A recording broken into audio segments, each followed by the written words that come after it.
Hello बच्चों, प्रश्न पढ़ते हैं। यदि सदिश ए डॉट सदिश बी बराबर 0 तो मॉड सदिश ए गुणा सदिश बी बराबर है। 4 विकल्प दिए गए हैं। तो सबसे पहले हम यहाँ पे मुख्य अवधारणा का प्रयोग करेंगे और हमारे पास यहाँ पे जो मुख्य अवधारणा है वह है सदिश तथा अदिश गुणनफल।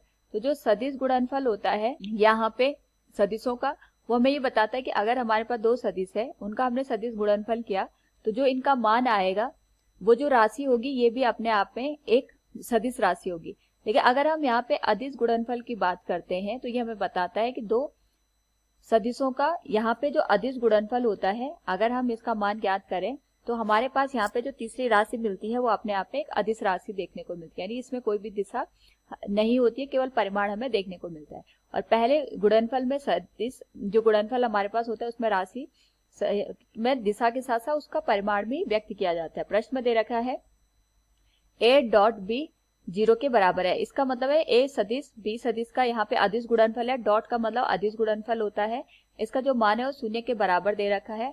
तो यहाँ पे हमारे पास अगर हम इसका गणितीय रूप लिखेंगे तो ये आ जाएगा a का परिमाण गुणा b का परिमाण गुणा cos थीटा। थीटा यहाँ पे a और b जो सदिश है इनके बीच के कोण को व्यक्त करता है। इनका जो गुणनफल है वो 0 के बराबर है।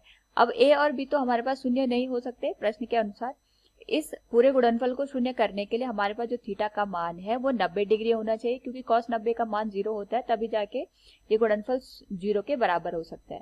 अब हमें ये पता चल गया जो हमारे पास दो सदिश दे रखे हैं a और b, ये एक दूसरे के साथ 90 डिग्री के कोण पे स्थित है। हमें इनका यहाँ पे सदिश गुणनफल निकालना है। तो सदिश गुणनफल हमारे पास होगा a क्रॉस b बराबर a का परिमाण गुणा b का परिमाण गुणा साइन थीटा, और साथ में हम यहाँ पे इसकी दिशा को n कैप से प्रदर्शित करते हैं। तो हमारे पास यहाँ पे a और b इनका परिमाण तो समान रहेगा। थीटा का मान क्योंकि हमें पता है दोनों जो हमारे पास सदिश है 90 डिग्री पे है, तो साइन 90 का मान हमारे पास यहाँ पे 1 के बराबर आ जाएगा। और साथ में हम यहाँ पे इसको प्रदर्शित करेंगे दिशा n कैप के साथ। लेकिन हमसे केवल यहाँ पे परिमाण के बारे में पूछा गया है। अगर हम देखें तो हमने मॉड का प्रयोग किया है, तो इसका जो परिमाण होगा हम दिशा को यहाँ पे हटा देंगे तो इसका जो मान होगा a b के बराबर होगा। तो हम कह सकते हैं विकल्प भी सत्य हो जाएगा। उम्मीद है आपको समझ में आया होगा। धन्यवाद।